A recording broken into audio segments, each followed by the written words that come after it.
He talked about the principal pattern is one of a violent counterinsurgency campaign waged by the government of Sudan in concert with the Janjaweed militia and targeting mostly civilians. Yeah, but whatever this is not just finger-pointing. This is the result of specific investigations that they took place in Sudan. No, absolutely. Why it's not? finger-pointing because everything contained in that report was not verified.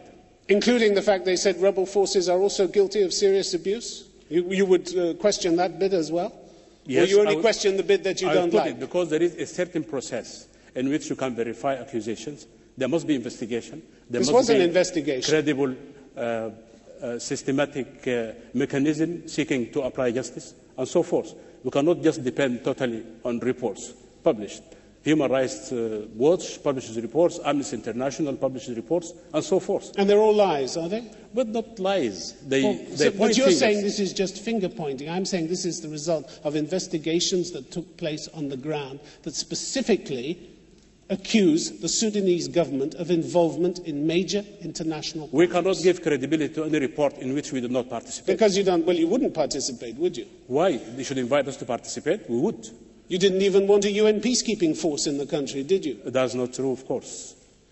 October 2006, at the United Nations, your government warned that it would consider any pledge to supply police or troops to a UN force a hostile act and a prelude to invasion of Sudan. Is that welcoming? A UN force? I don't think so. Well, now the issue of UN force had been settled once and for all. The hyper operation started already in January. The few issues pertaining to the deployment are going to be settled once and for all also by the end of this month in Addis Ababa. So finally, having obstructed the process for so many years, you're going to let it in, are you? No? You know that the United Nations had been used by the United States, by Britain, by other countries as a mere conduit pipe to pass their own agenda. Ambassador, everybody uses the UN.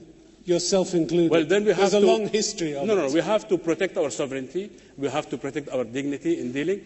We should not acquiesce and submit ourselves to any body or any statement coming from the West. Ambassador, thank you very much indeed. You're most welcome. Now, please, let me call on Nadim Hasbani to speak for the motion.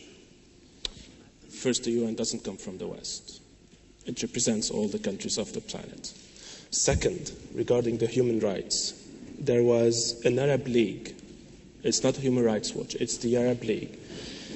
Inquiry Commission in 2004, I'm quoting, it said there was massive violation of human rights in Darfur in 2004. The report was put on the website of the Arab League, and the second day it was taken off the website of the Arab League because of your government's pressure on the Arab League. It's not Human Rights Watch, it's not Amnesty, it's the Arab League.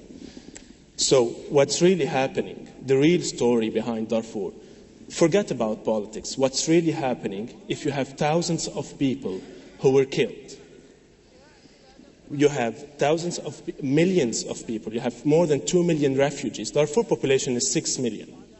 So 1/3 of the population has been in refugee camps, living in tents, with no sanitation, with only basic food supplies, etc., for the past 4 to 5 years. So what I don't understand is how come we're not sensitive to such a humanitarian issue. Tim, you said $250 million pledges by Arab countries. Very nice. I can pledge. I'll pay you each today $1 million. Okay. You will come and I'll be held accountable when I'll pay it. How much did the Arab countries pay in a humanitarian aid to Sudan, to Darfur, to the civilian people, to the normal people? Not much. So where did the Arab governments help the Darfuri people, help the Sudanese people in this conflict? Nadim Hasbani, thank you very much indeed. It's a difficult business reporting on Darfur, isn't it, for everybody? What you call not caring by the Arab governments could be simply not knowing. There's a lot you don't know about what's going on in Darfur. You can't give me a figure for the number of people who've been killed there, can you? The United Nations' last figure, dating back for a couple of years, was 200,000 people killed. That is a huge amount of people. And based on what? Based on the inquiry they did. You don't know whether Based that's on right, the figures you have no idea. Last year, Britain's Advertising Standards Authority, threw out a claim by the Save the Darfur coalition that 400,000 people had died there at the hands of the government because it couldn't be substantiated. There's a lot of misinformation out there, isn't there? 400,000, 200,000. Okay, I'll tell you. Let's say it's 100,000 people. So what? We don't care about 100,000 people being killed? We don't feel anything towards 100,000 people being killed and 2 million refugees? My point is that there is a lot of not knowing about what is going on in Darfur. But why do we not know about what's going on? I tell you, I have documentaries, people who went, just not who shot, who have testimonies of people in the refugee camp saying how their fathers were killed, how their brothers were killed, how their children were killed. Why don't we know that? Because the Sudanese government, with the complicity of the Arab governments, made very good media blackout on what's going on there. We know nothing about what's going on. But this is a government that often turned up for peace talks when the rebels didn't. This is a government that has offered places to university places free to people from Darfur. Sure. This is a government that ended Africa's longest running war in 2005. Does it mean they don't do media censorship? I'm not talking about media censorship. I'm talking about why does this do we mean not they don't care about peace? My point is, they clearly care about peace because they have a track record. How can they care about peace? They started the conflict. They armed tribes against different tribes. Okay, you start a fire and they say, I'm a fireman.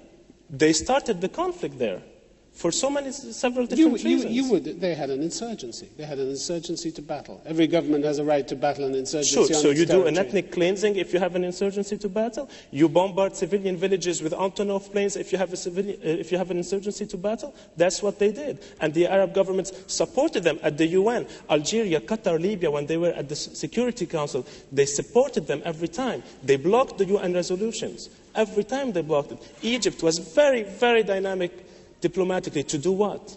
To block any pressure on the Sudanese government. That's what they did. They didn't care about the Arab brothers in Sudan at all. Nadim Hasbani, thank you very much indeed. Now please let me call on Zaid Al-Saban to speak against the motion. Thank you. Thank you, Tim. So to talk about why I am against the motion. Peace in Darfur comes on top of our priorities in all its tracks: humanitarian, security, and political. On the political one, as we were close to the developments in Sudan, we early warned in 2003 about the fragile situation in Darfur.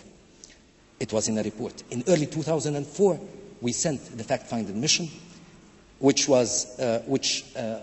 report of which was considered as one of the best to describe the situation and the remedies.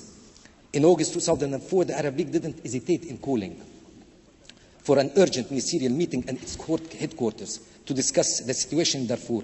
And for the first time in our work, the African Union and the United Nations participated in the closed Arab discussions. The peace talks for Darfur started in Nigeria 3 weeks later.